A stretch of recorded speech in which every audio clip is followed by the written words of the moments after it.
Hey everyone. So I'm going to take a little bit of time to go over the PowerPoint for Chapter 19. Let's go ahead and pull that up here. All right. There we go. So this week we are, excuse me, we are continuing to learn about poetry, and we are going to look specifically at poetic language. So these are some of the devices that are heavily used in poetry. They are not only used in poetry, other forms of literature can employ these devices as well, but they are so prevalent in poetry that we refer to it as poetic language. All right, let's go ahead and take a look here. We're going to be looking at the differences between connotation and denotation, which I think I did mention briefly last week, but we're going to take a closer look at it this week. We're going to be looking at metaphors, similes, and personification. We're going to be looking at imagery and symbolism. And then in your homework for this week, you are going to practice analyzing the poetic language in two different poems. All right, so connotation and denotation. So a lot of words that we use, both, authors when they are writing, but also in our everyday language, we use words that have both a denotative quality and a connotative quality. So the denotation of a word is basically what you would find if you looked that word up in the dictionary. So it is just a very straight, standard, objective definition of that word. Connotation, though, is the emotional overtone that can come with a word. And it's usually based on, cultural things, cultural associations that have been applied to that word over many, many years. And so you're not going to find that connotative meaning when you look the word up in the dictionary. However, culturally, we do have certain associations with that word. And when we use that word, those connotations come along with it. You can't really divorce the word from the cultural connotations that we have applied to it throughout the years. I want you to think back to My Papa's Waltz from last week. This is a poem that, if you remember, if you look at it literally, going line by line, all it's really showing us is a moment between a father and a small boy. And through the small boy's eyes as an adult. And all they're doing is just dancing around the house. They appear to be having fun. And again, that's just if you're looking line by line and like a literal translation, what is actually happening? We find that it seems very innocent and playful. However, many people read that poem, and upon first reading, they assume that the father is drunk and beating the little boy. Yes, the father is drunk. That part is true no matter how you sort of approach the poem.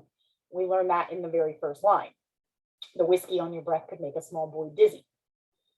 After that, though, the interpretations, the feelings can be mixed.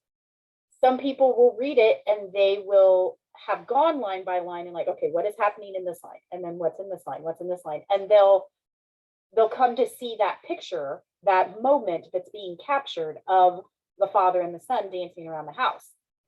Other people will just read the whole thing from start to finish and not really go line by line. They'll just read the whole thing and then sort of, figure out what they think it was about and what was going on. And in that case, many people will think that the little boy was being abused. So the reason that we sometimes view that poem as one about a little boy who's getting beaten by his drunk father is because of some of the word choices that Redka used and the connotations that we apply to those words. And I've listed a few here. I mean, just whiskey, right? We have, if you look up what whiskey is in the dictionary, it's not going to tell you anything about what we might culturally think about whiskey. But we do have some associations with liquor, especially once you keep reading. You know, the whiskey on your breath could make a small boy dizzy, but I hung on like death. I mean, you know, that's a very heavily connotative word right there, death. We romped until the pans slid from the kitchen shelf. Romped. If you aren't really familiar with exactly what romped means, we can easily, you know, associate it with wrestling and rough play. And it is, but it's usually rough play between children. So it's very innocent. But because we have an adult and a child in this poem, the word romped can take us to more of an abuse situation as opposed to a fun situation. My mother's countenance could not unfrown itself, right? If you look up unfrown, you know, or to frown and what an unfrown would be, it just means that she can't stop from frowning. There are all kinds of associations that we could come up with for why someone would be frowning. And in this instance, we can miss that maybe she's just upset that they're making a mess of her kitchen. And we might assume, because of all the other connotative words, we might come up with another explanation for why she isn't happy. At every step you missed, my right ear scraped a buckle. A buckle is on a belt. A belt is used, or at least can be used, to whip or beat a child. So that word buckle has, in and of itself, has nothing to do with any type of abuse. It is simply part of a belt. But because belts also have a connotative meaning, we jump from buckle to belt to beating. And then you beat time on my head, right? I actually forgot to add one to this list, battered, right? The hand that held my wrist was battered on one knuckle, battered, like a battered wife syndrome.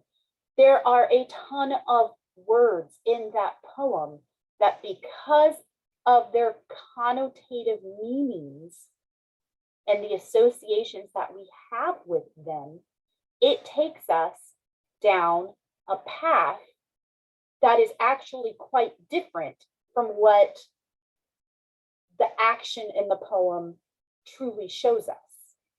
You know, and it's that divergence there that creates some really interesting moments while we're talking about the poem, because literally it's just a fun little encounter. Connotatively, it's really not so good.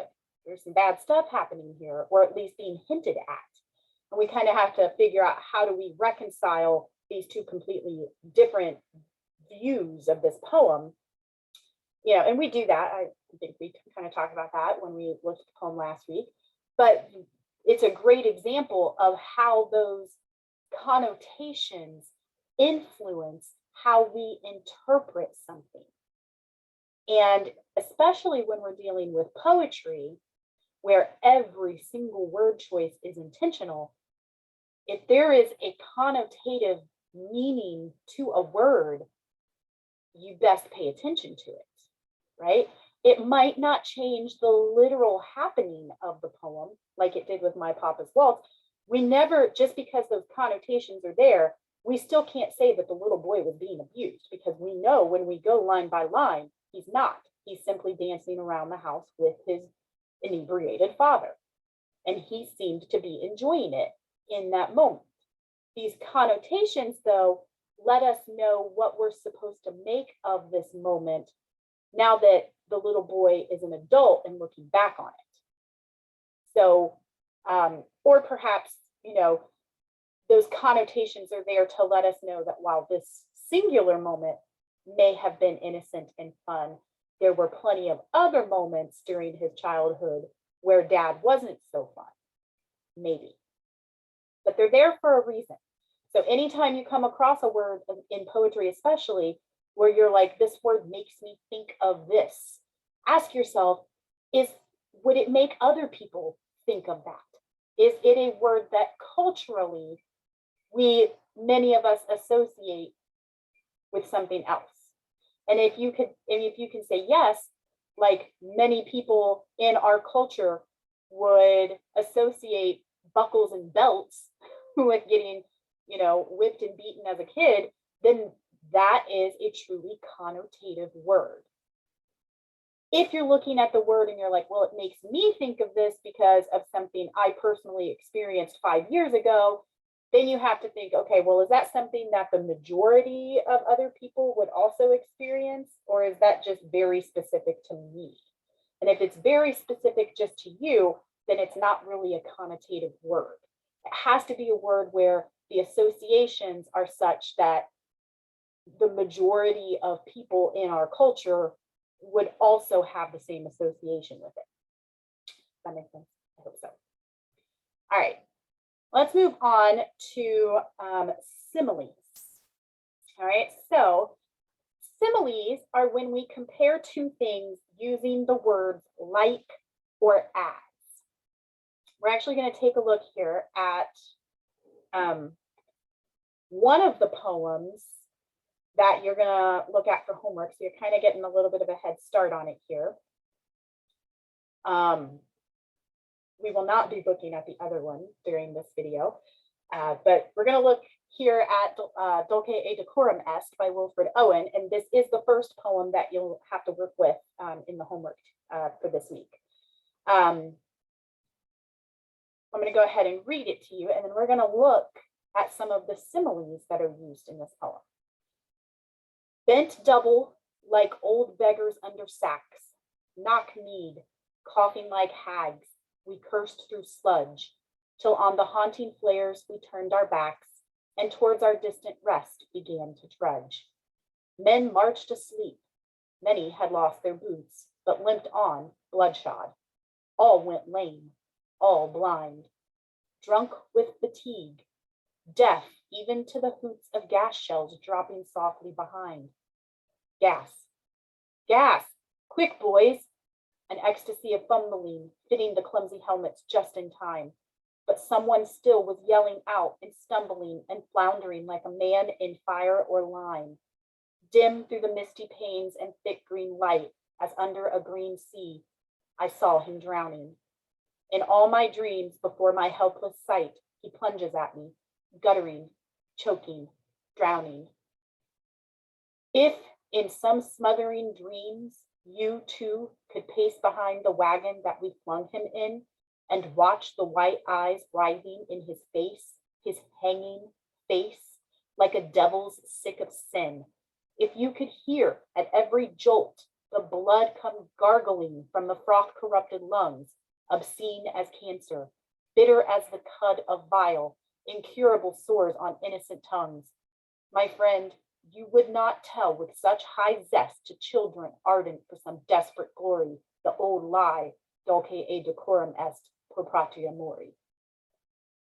That is a Latin phrase that means it is sweet and fitting to die for one's country. He's saying, my friend, you would not tell little kids with such ardent, who are ardent for desperate glory, that it is sweet and fitting to die for one's country. He is describing a memory of being, well, at first it didn't seem like they were in battle, they were marching back, right?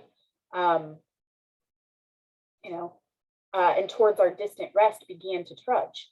They're marching back, and then all of a sudden there's gas shells, and one guy doesn't make it. He doesn't get his helmet on in time, and this is something that haunts the speaker. So let's go back here and look at the PowerPoint.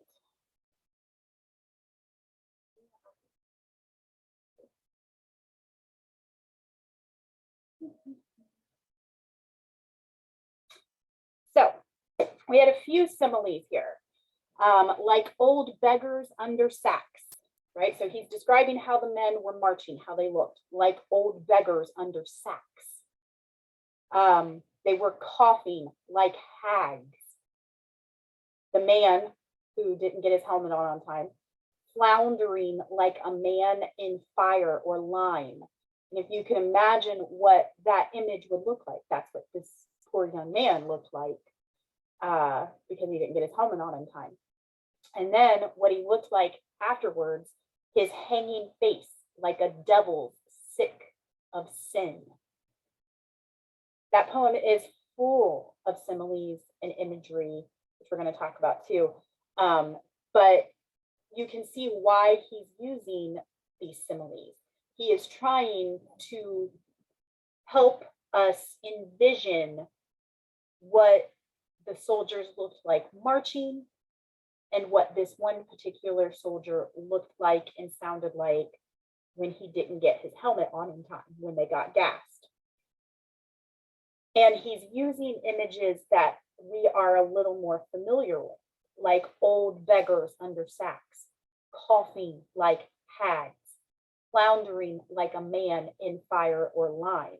He needs to use comparisons that we are familiar with, that we can envision, in order for us to understand what he was seeing in that moment. Because the only way he can properly express that to us so that we can also imagine it is to use these similes, these comparisons that are a little more accessible to us, because he's assuming that many of us who will read this poem have not fought in World War I. So we wouldn't necessarily understand right away if he just started describing straightforward what he saw, what he experienced.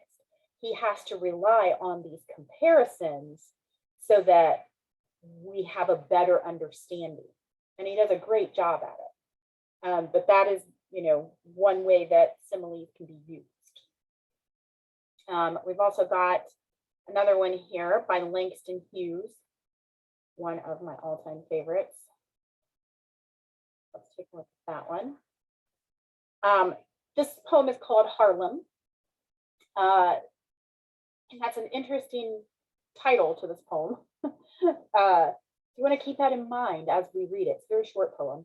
The title is Harlem. What happens to a dream deferred? Does it dry up like a raisin in the sun, or fester like a sore and then run? Does it stink like rotten meat, or crust and sugar over like a syrupy sweet? Maybe it just sags like a heavy load. Or does it explode? Lots of questions, right? Come back to that one. All right, so we have our speaker who says, what happens to a dream deferred? So he poses this question. What happens to a dream that gets put off? Because if you defer something, like, you defer college entrance, you defer your student loans, means to put it off, right? To something that you are going to do at a later date. So what happens to a dream deferred? What happens to a dream that gets put off? Okay. He asks this question, and then he gives us possible answers, right? So we have I'm gonna go back to it. Probably should have stayed there, huh?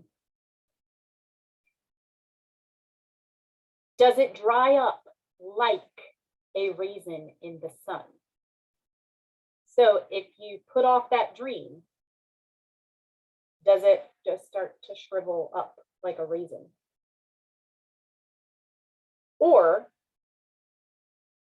does it fester like a sore and then run?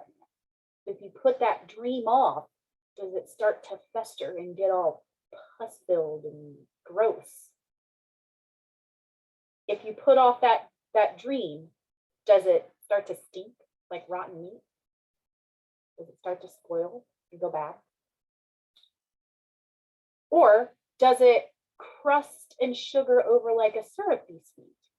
Like if you put something sweet out, right, and forget about it, and you come back, it's still not a good idea to eat it, but it's not quite as immediately gross as rotting meat or a festering sore, right?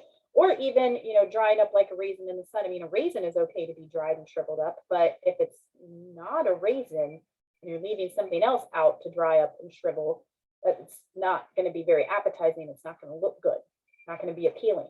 Neither is the festering sore and neither is the rotting meat. A sugary sweet, though, like a syrupy sweet, it still wouldn't be good to have, but it wouldn't be, again, immediately unappealing. So almost like it still has the appearance that it's good, but really it's not. Is that what happens to a dream when you put it off? Like, still looks good on the surface, or maybe even from far off, like you can't tell that it has gone bad, but then you get up on it and all of a sudden you realize, oh, that's no good. Is that what happens to a dream when you put it off? Or maybe it just sags like a heavy load. So if you put that dream off, if you keep putting it off, does it just become this heavy load?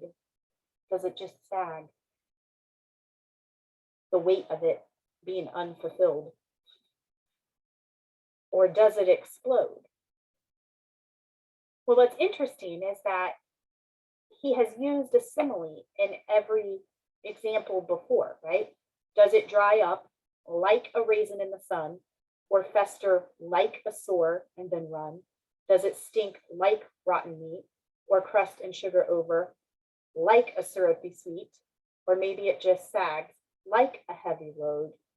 Or does it explode? Wait, we don't get the simile there. How would you finish that? Or does it explode like a bomb? That's what it always makes me think of. Why is he using these similes? I think it's to get to that ending. I think, I can't be for sure, but it almost seems to me like this is one of those instances where the poet knew how he wanted it to end, and then he had to figure out how to get there. Or does it explode like a bomb? So he goes through all of these other possibilities first, these other similes that could happen when you put a dream off. And then he gets to the one that really matters. Or does it explode? And then he leaves the simile off, like we have to finish it ourselves. He has set up the pattern for us. And then he leaves us hanging at the very end with the sixth simile, and we kind of have to fill in the blank. And maybe that, I think explode like a bomb. That might not be what every single person thinks of. And maybe what we think of says something about how we feel about the question in the first place. What happens to a dream deferred? But also keep in mind, again, the title is Harlem. So Langston Hughes wrote during the Harlem Renaissance. And it was this beautiful moment in American history where the African American community was really gaining a lot of traction, and a lot of, oh man, they just made their contributions to art and philosophy and education and just every way imaginable. And Langston Hughes was sort of he was sort of at the forefront of the Harlem Renaissance. And this poem is called Harlem. What happens to a dream deferred? What is the dream he's talking about when it comes to Harlem? And more than likely, I would say the majority of people who understand the Harlem Renaissance and understand Langston Hughes would agree that the dream is for racial equality. And what happens to a dream deferred if you keep putting it off? If we keep putting off this fight, the fight that has to come in order to achieve that dream, what happens if we keep putting it off?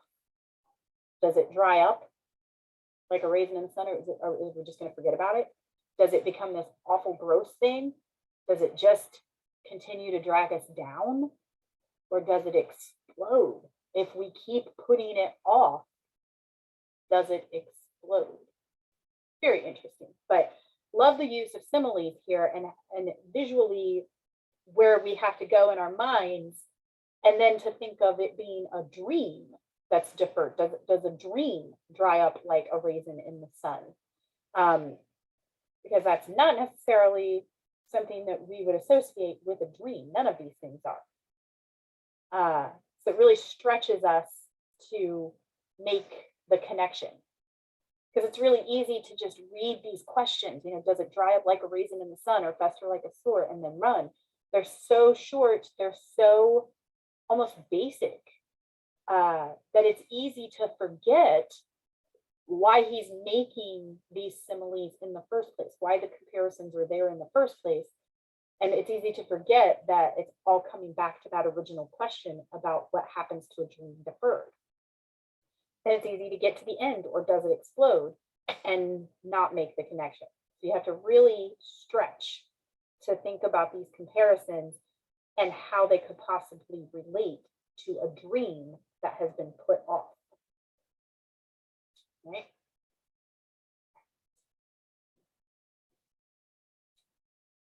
Okay. The next figure of speech we're going to look at is metaphors.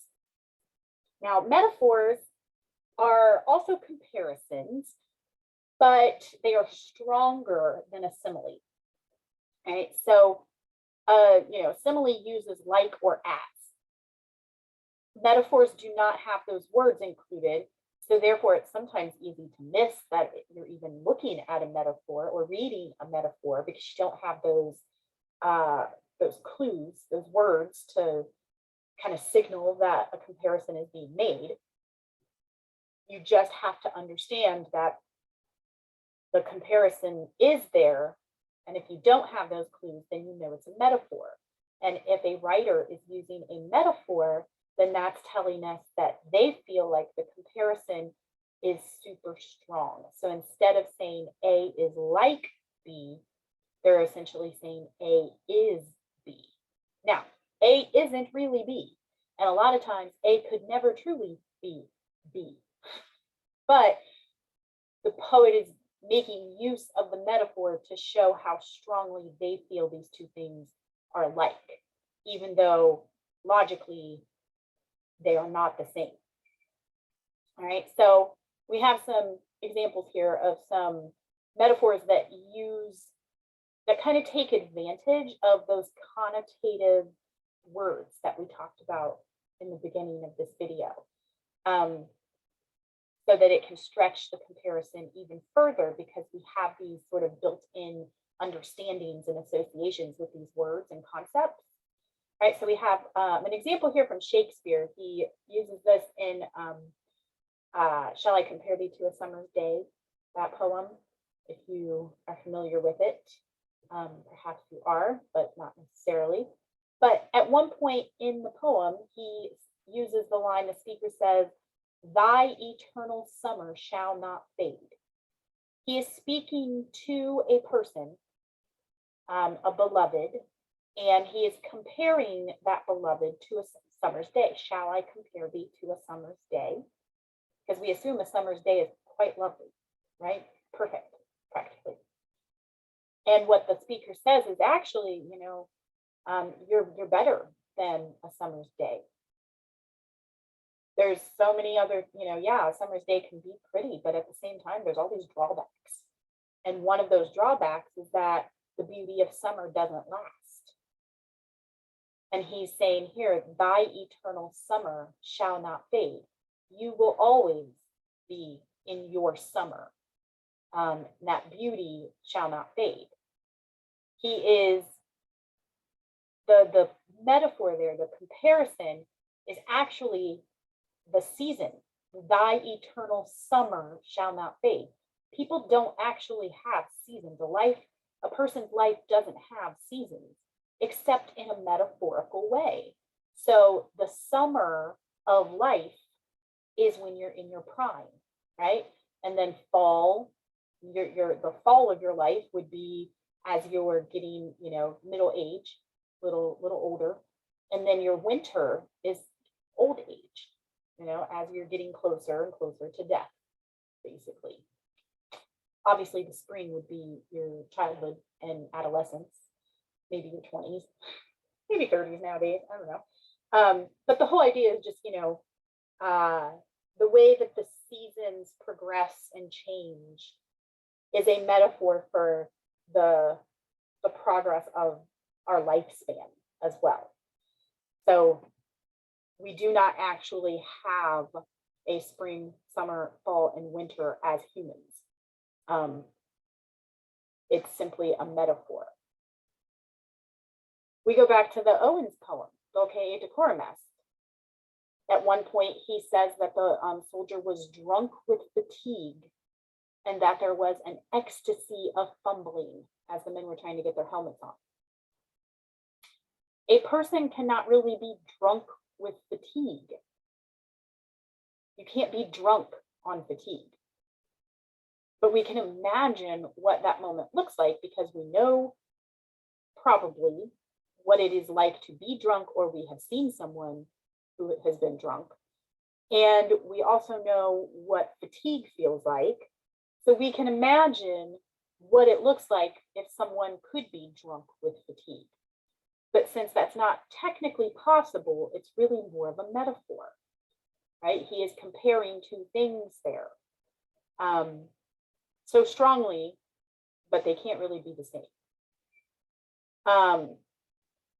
And then the ecstasy of fumbling, that's an interesting one too, because ecstasy is usually associated with happiness, right? Extreme happiness, and joy. Just lovely. Ecstasy is something that almost can't be put to words. And it's an ecstasy of fumbling. And we know, if you remember the poem, that ecstasy of fumbling is occurring when the men are trying to get their helmets on, when they realize that they're being gassed, that the gas shells are exploding near them. So it's an ecstasy of fumbling to get these helmets on so that they don't die. And then one of them does. He doesn't get his helmet on in time. So you really have to stretch here and think about, the metaphor that's being used here. What is, ecstasy of fumbling, right?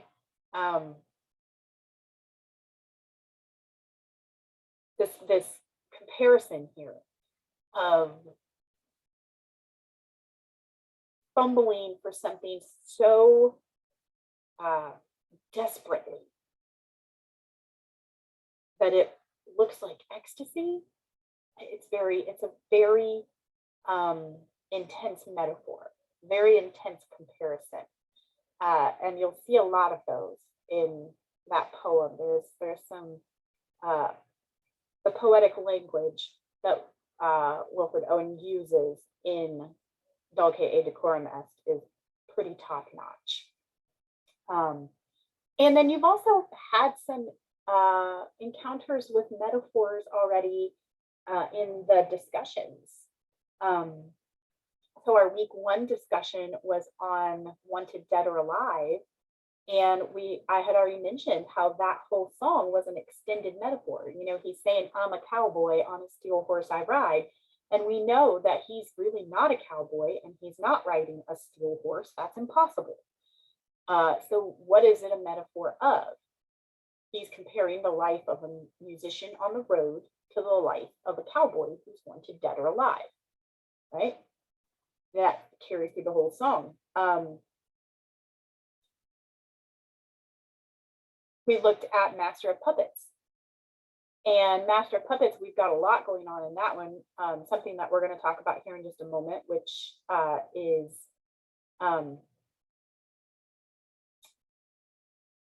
let's see, personification, that's the word, thank you. But we also have the metaphor with the master and the drug, right? The addiction.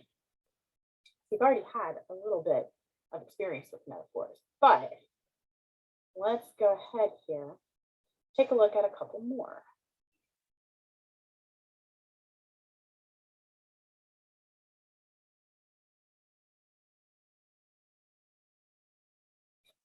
This poem is actually called Metaphors. It's by Sylvia Plath, called Metaphors. So keep that in mind. We're about to hear a whole bunch of different metaphors. What are these metaphors of? What is being compared? Where's the comparison? I'm a riddle in 9 syllables, an elephant, a ponderous house, a melon strolling on 2 tendrils. Oh, red fruit, ivory, fine timbers, this loaf's big with its yeasty rising, money's new minted in this fat purse. I'm a means, a stage, a cow and calf. I've eaten a bag of green apples, boarded the train, there's no getting off. It's interesting because none of these really seem like they have any correlation to each other whatsoever. Like talking about a riddle, an elephant, a melon, a loaf, money, a purse, a cow, green apples, a train. How do any of those connect to each other? What do any of them have in common? How could these items be metaphors of anything, let alone all of them at the same time be a metaphor of something?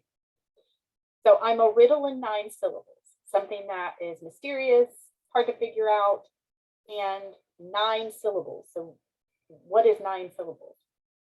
Well, what's interesting is that if you look at every single line of this poem, there are 9 syllables in each line.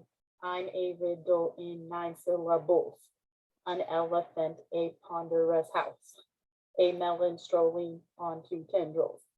Every line has 9 syllables. There are 9 lines to the poem. So the number 9 is significant.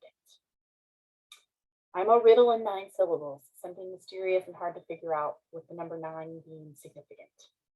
An elephant. Elephant is huge, right? A ponderous house. So a really big house. I am a dwelling place that is huge. I'm a melon strolling on 2 tendrils. So if you imagine this big melon and these 2 little tendrils, right, for legs. Oh, red fruit, ivory, fine timbers. That line just refers back to the elephant, the house, and the melon. This loaf's big with its yeasty rising. So some sort of bread product, like a bun, baking, and the yeast makes it rise and get bigger. Money's new minted in this fat purse. I'm the fat purse.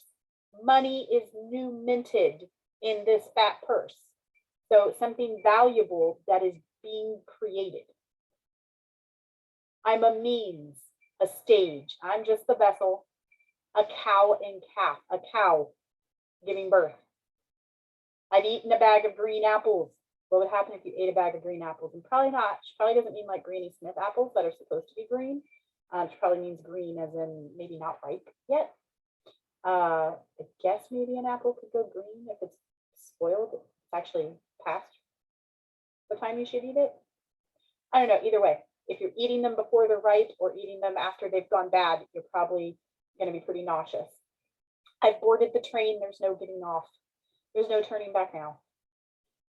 So if you haven't figured it out, every single item in this poem is a metaphor for pregnancy. She's pregnant, 9 months, right? An elephant, she feels as big as an elephant. She feels as big as a house. She feels like she looks like a big watermelon with 2 tiny little legs. The slope's big with its yeasty rising. She's literally got not literally, she's figuratively got a bun in the oven. Money's new minted in this fat purse. The baby is the money, right? So it's all metaphors for pregnancy. Great little example of metaphors. I love that poem. Then we have another one here. Caged Bird by Maya Angelou. Best. A free bird leaps on the back of the wind and floats downstream till the current ends, and dips his wing in the orange sun rays and dares to claim the sky. But a bird that stalks down his narrow cage can seldom see through his bars of rage. His wings are clipped and his feet are tied, so he opens his throat to sing.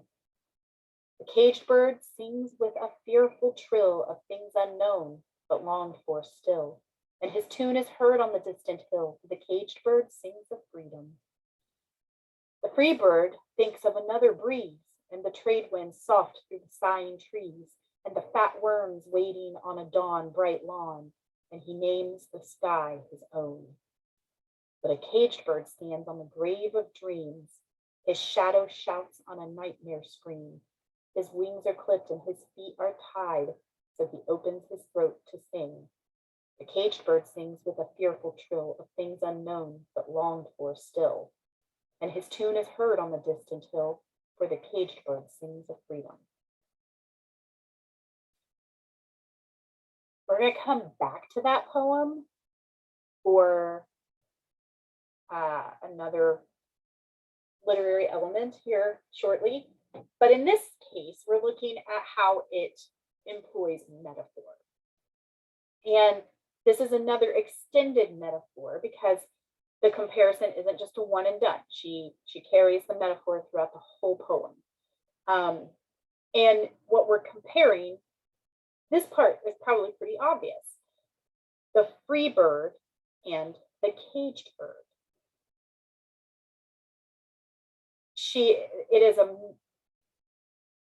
It seems as though she is literally comparing them. This is what the free bird does. This is what the caged bird does. But the birds are both metaphors for something else. She's comparing these two types of birds to someone who is free and someone who is not free. So she's using birds as the subjects of the poem itself, but really it's a comparison between these two birds, these two types of birds, and these two types of people, right? So a free bird and a free person versus a caged bird or a caged person. And obviously a person would not be in a cage the same way a bird would. A person would be caged in a different way.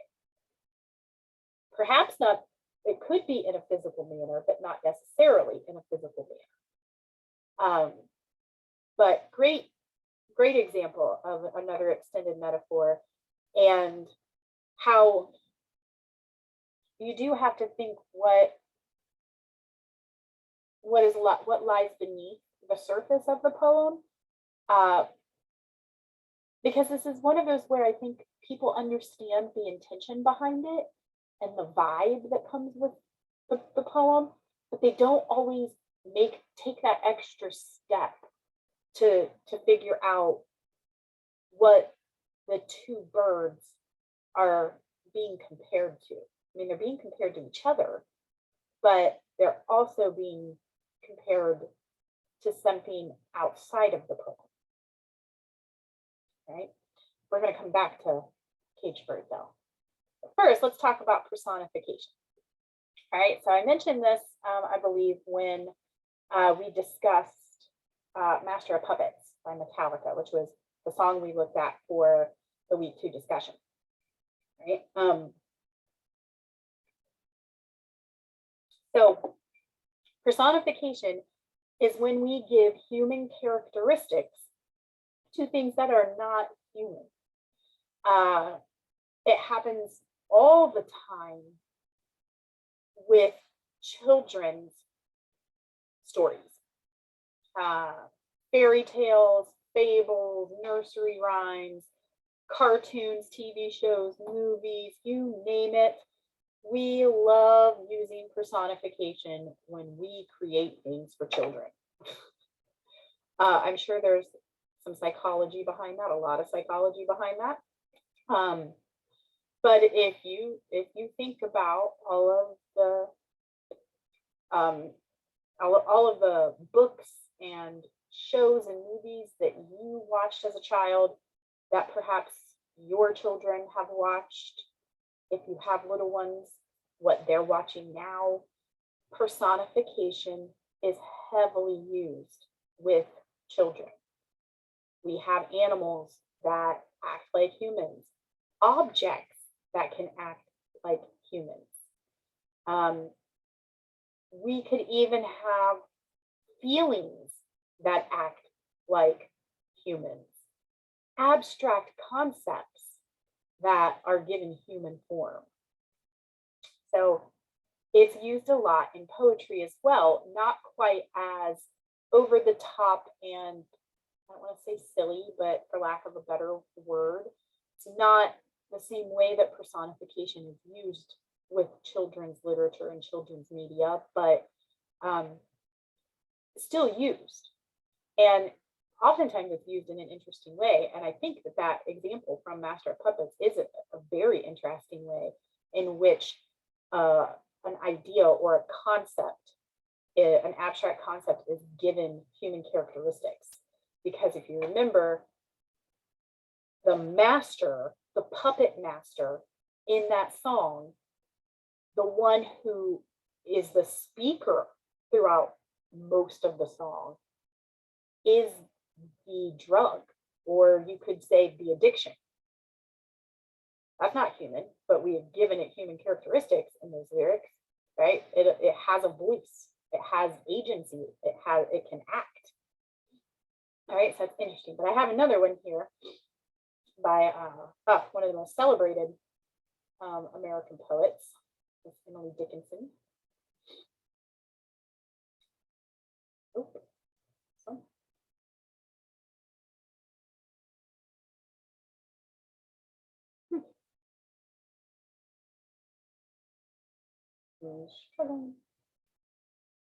There we go. So this one is called Because I Could Not Stop for Death. And notice how death is capitalized, like it's a name and not a concept, right? Because I could not stop for death, he kindly stopped for me. The carriage held but just ourselves and immortality. We slowly drove, he knew no haste, and I had put away my labor and my leisure too for his civility. We passed the school where children strove at recess in the ring. We passed the fields of gazing grain. We passed the setting sun, or rather, he passed us.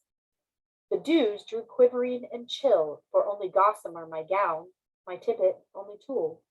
We paused before a house that seemed a swelling of the ground. The roof was scarcely visible, the cornice in the ground. Since then 'tis centuries, and yet feels shorter than the day I first surmised the horses' heads were towards eternity. She has personified death in this poem. Death is a person who picks her up for a carriage ride. Because I could not stop for death, he kindly stopped for me. It's almost like she couldn't make time for death. She was too busy, too busy to die. He kindly stopped for me. Basically is like saying, didn't matter that I was too busy to worry about death because he's gonna stop by regardless. He kindly stopped for me. The carriage. She's getting in a carriage with death. Death is in a carriage and he stopped by to pick her up. The carriage held but just ourselves and immortality. Oh, so there's actually three people in the carriage, right? The speaker, death, and immortality. It's a very strange trio here. We have the speaker who we think is alive, or at least was alive at the beginning, and then death and immortality. Immortality means to never die. So it's like we have death and his opposite. I don't know. We slowly drove. He knew no haste. Death wasn't in a hurry. I put away my labor and my leisure too for his civility. Like he was being nice. He stopped by, offered me this carriage ride, and so I'd put away all of my work for the day. We passed the school. We could see the kids outside playing. We passed the fields of gazing grain, right? Growing. We passed the setting sun. So now the sun is setting, or rather, the sun passed us, right? It's getting cool outside. The dews drew quivering and chill. For only gossamer my gown. She's in a gossamer gown with a little tulle tippet. That's not your everyday dress, even back during Emily's time here. A gossamer gown would be its funeral clothing, essentially. We paused before a house that seemed a swelling of the ground. It's her gravesite. The roof was scarcely visible, right? The cornice in the ground is her headstone. Since then, 'tis centuries, and yet feels shorter than a day, right? So it's been years, it's been centuries since I died, but it feels like it was just yesterday that I realized the horses' heads of the carriage were towards eternity. Like before she realized that this carriage ride she was on was taking her to eternity, that she was taking her to her death, basically. It is a very interesting, there's so much more to get into with this poem. But I think for the purposes of personification, we can clearly see how she has taken the idea, the concept of death, and made and personified that concept so that death is actually a character in the poem. He's on the, he's driving the carriage and stops to pick her up, and takes her on this little carriage ride to her death, essentially. Right? Again, there's a lot more going on in the poem, but I think we have our own sort of cultural reference here with the Grim Reaper, that we can kind of understand how she has personified death here. It's probably not that new of a concept. What might be kind of different for us reading this poem is how nice death was, and how he was so civil, and she seems perfectly normal and natural to be taking this carriage ride with death. So I think that's a little unlike our culture's idea of death personified version in the Green Reaper. But I think just in general, we do at least understand how death could be personified and how death could be seen as a person taking this carriage ride with her. All right, let's go back here. What do we have next? Oh yes, imagery. We're going to talk a lot about imagery with short stories too, but we have to talk about it with poetry because poets have such a short amount of time to make their impact. They rely a lot on imagery to express the message that they want us to receive from the poem. So imagery is any word or phrases that appeal to the senses or put a picture in our mind. You can have visual imagery, right? Things that, painting a picture that we can see in our mind's eye. So future days strung together like pearls in a rosary. We can envision pearls of a rosary. Any imagery that is going to, you know, allow you to close your eyes and imagine what it looks like. We have auditory imagery though. So images of sound, right? The loud iron clinking of the lift machinery.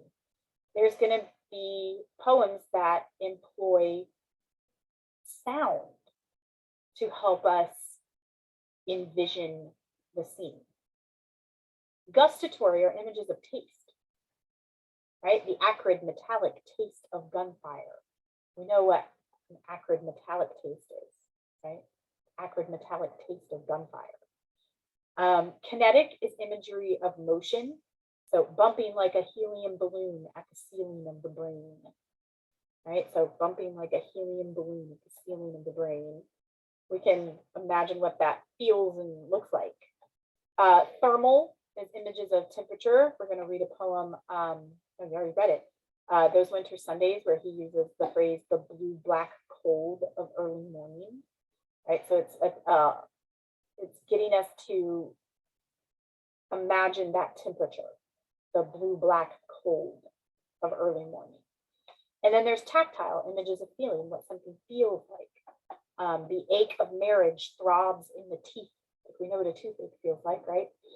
That's the ache of marriage, apparently. So let's take a look at some image, a poem that uses some really good imagery here. It's called Water Pictures. Okay.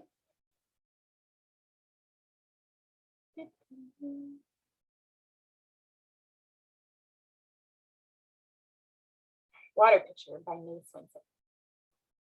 In the pond in the park, all things are doubled. Long buildings hang and wriggle gently. Chimneys are bent, legs bouncing on clouds below. A flag wags like a fish hook down there in the sky. The arched stone bridge is an eye with underlid in the water. In its lens, dip crinkled heads with hats that don't fall off. Dogs go by, barking on their backs. A baby, taken to feed the ducks, dangles upside down, a pink balloon for a boo. Treetops deploy a haze of cherry bloom for roots, where birds coast belly up in the glass bowl of a hill. From its bottom, a bunch of peanut-munching children is suspended by their sneakers, waveringly. A swan with twin necks, forming the figure 3, steers between two dimpled towers, doubled. Fondly hissing, she kisses herself, and all the scene is troubled. Water windows splinter, tree limbs tangle, the bridge folds like a fan. I think this is such an interesting concept here called water picture. And if you remember, she says in the beginning, in the pond, in the park, all things are doubled. So she's basically talking about how like you have this big surface of water and everything around that water is reflected, right? So it's like it's double, right? All things are doubled. You have the tree standing next to the edge, but then you also have the reflection of the tree on the pond's surface. And it creates this really weird vision, this really weird image where things are upside down, sort of, right? I love how she says a flag wags like a fish hook down there in the sky. She's talking about the sky that's being reflected. The archstone bridge is an eye, right? So the bridge, the arch looks like an eye with the underlid in the water, right? Dogs go by barking on their backs because it looks like the dogs are on their backs in the reflection. A baby taken to feed the ducks, right? So the baby's down there feeding the ducks. It's like the baby's hanging upside down, right? So she's describing what the reflection looks like. And then at the end, right, you have a swan.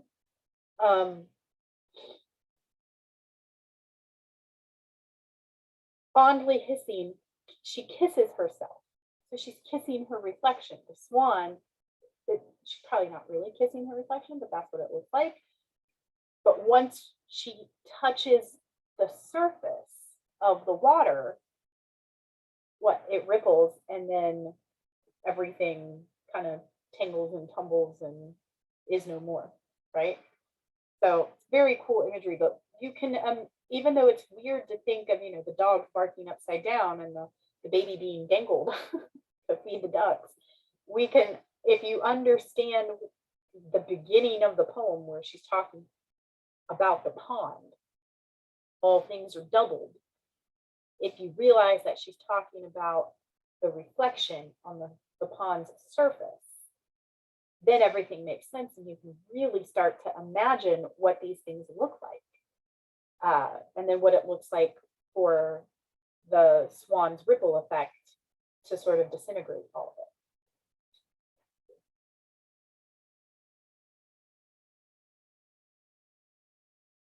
All right. Symbols. What are symbols? Symbols appear through the imagery.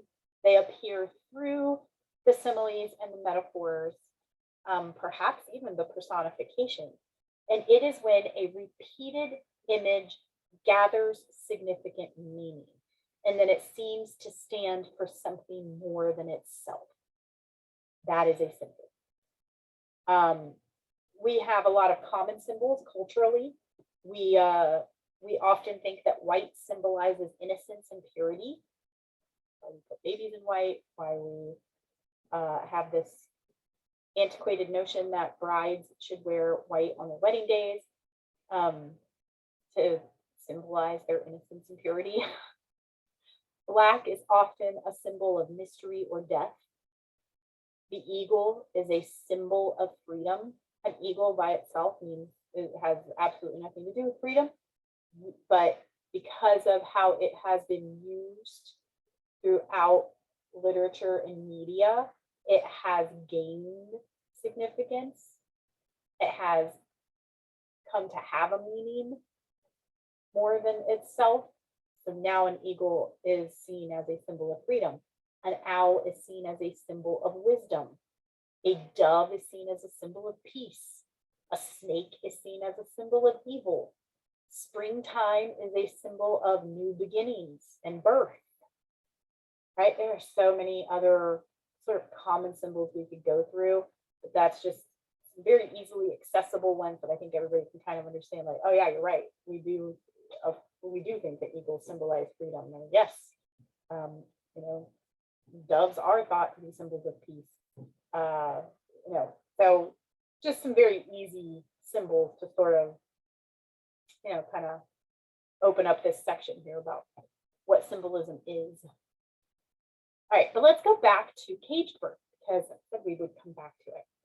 So we're going to look more at symbols in the short story section also after you take the drama and poetry exam, but we kind of have to talk about it here with poetry also.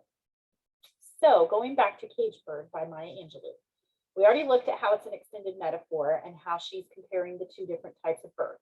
One is a free bird and one is a caged bird.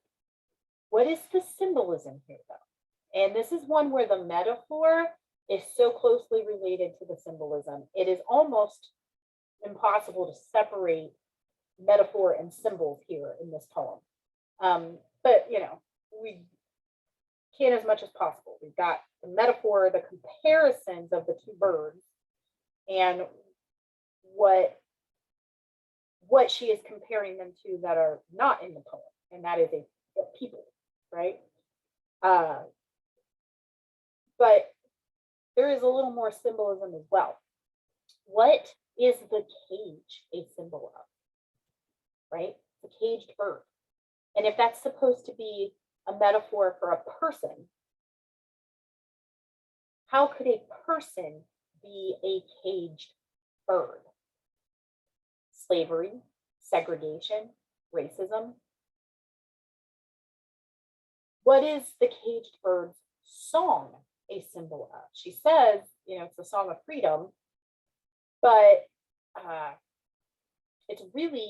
it's a symbol though of hope and strength, and maybe anger, maybe the song is a symbol of their fight, their willingness to fight, like the fight within them, the fire within them. You know, I think she even uses the word rage at one point in the poem. But hope and strength, I think, are because it's what she says, it's for things, you know, unknown but longed for still. So while there is sort of that rage that's there in the caged bird, the song is about things unknown but longed for still. And what does the song symbolize? It's hope and strength, and probably a whole list of other concepts and feelings that you could look at and think of the bird song could symbolize this, could symbolize that. And I don't think any of those answers are necessarily wrong. But the whole idea is just that it's not just the bird's song. It's not just a song. The song is a symbol. It symbolizes something, right? Just like the cage definitely symbolizes something. And even the three: slavery, segregation, and racism, I mean, those are just the three really commonly associated symbols for the cage. There's more. You could come up with more. You know, there's any kind of oppression, I think, could fit. I mean, we obviously know, if we were looking at it from a new critical perspective and a new historical perspective, we would take into account who Maya Angelou was, what her experiences were, what led her to write some of the things she wrote. And then in that case, yes, slavery, segregation, racism, those are absolutely what the cage symbolizes. When we take the author away from the piece and we are just looking at the poem itself, nothing else, then we could have other things that the cage symbolizes as well. So something just want to point out there that, you know, these are sort of the commonly associated symbols for the cage and the song, but those aren't the only answers. What I am most concerned with is simply that you understand that they are symbols, that they mean something more than just what they are in the poem. It's not just a cage, it's not just a song. There's more. They mean something more than themselves. Right?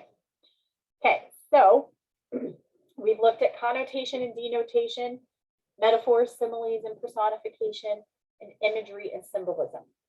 We have looked a little bit at one of the poems that you will read for homework this week, the Dulce et Decorum Mass by Wilfred Owen.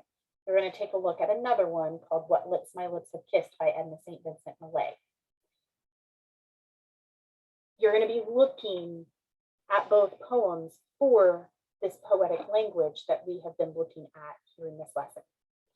So if you need to, come back, you know, review these terms, review the examples, and, you know, again, just do the best you can.